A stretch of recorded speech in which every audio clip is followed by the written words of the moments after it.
गिरिडीह जिले में ईद का त्योहार पूरी अकीदत, एहतराम और भाईचारे के माहौल में मनाया गया।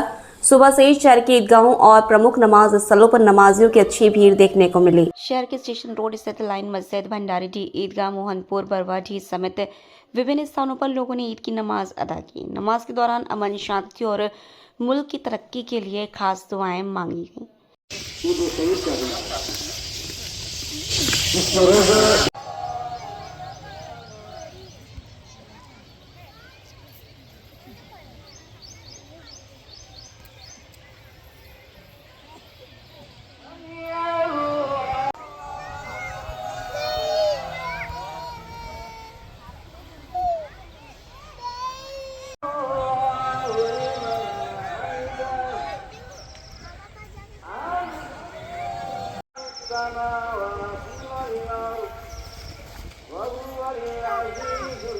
के बाद पूरा मिलाने के बाद 3 बार कान तक हाथ मिलाकर छोड़ देना है। चौथी तकबीर में बगैर कान तक हाथ उठाए डायरेक्ट बिल्कुल।